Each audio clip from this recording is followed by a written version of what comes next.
Well, first of all, thank you very much indeed, all of you, for joining us today. We really do appreciate that. Thank you. So it's the topic of the moment, isn't it? Social media, everybody's tweeting, everybody's got Facebook pages, everybody's blogging, everybody's pinning, everybody's Instagramming. So in terms of law enforcement, what are the benefits to law enforcement of social media?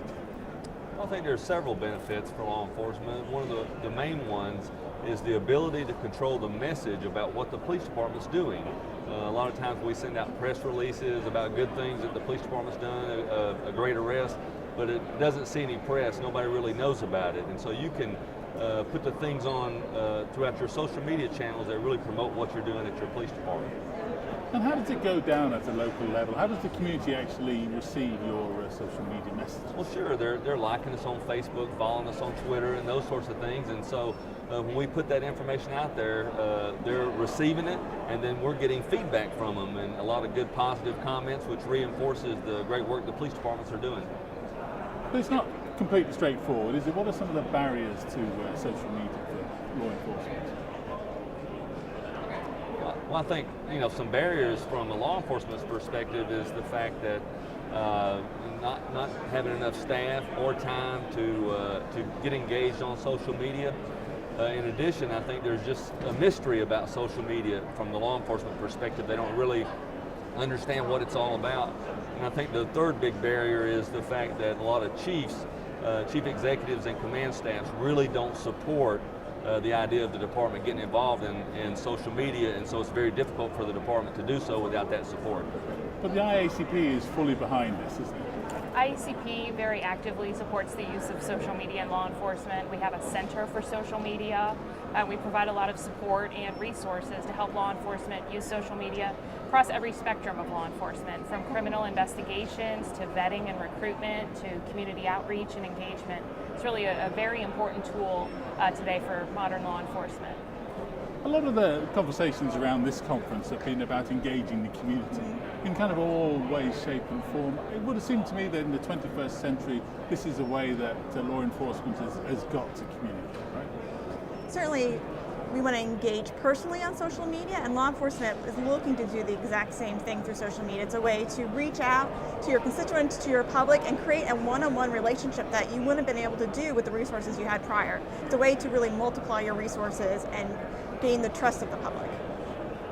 One of the things is, I might have come here, one of the 15,000 people who have come here this week, and it might just be a bit all too much for me. It's all this talk of social media, and I don't kind of quite get it. So where do you start? If you're maybe a smaller agency and you haven't really sort of engaged in this way, what do you do?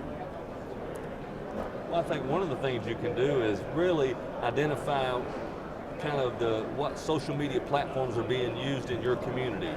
And that's really where you start. For instance, if it's Facebook or Twitter, which are two of the largest ones, most widely used ones, then you find out some departments that are maybe similar sized departments or in your area and look at how they're doing it, maybe talk to them, reach out, and you can gain a lot of information through that area. Is this really an option not to get involved? I mean, the communities and young people, the way they communicate very much these days is through social media, isn't it? We all know that. Is this an option not to get involved? Does law enforcement really just have to get with the times? I think it's becoming a burning platform that you have to be on social media and to engage with your constituency. And really, it's about having a plan for who do you want to reach out to, getting organized, making sure you have the resources and the policies and procedures in place to make it successful, and just engaging, right? It's about having an open two-way conversation. And if you look at this year compared to last year, there's been a huge amount of progress, right? Absolutely. Every year we see exponential growth in terms of how law enforcement is using social media. We just completed our 4th annual survey on social media, and it's shown that over 95% of law enforcement agencies use social media now in some capacity. And I guess my final question would be kind of what's next? Where do we kind of go from here? Because, getting up to this point, it's really been, a lot of this has been catch up, and a lot of this has been sort of getting where people are. But how do we take this on to the next level? What's next? Well, I think one of the things you have to do is continue evolving and through education.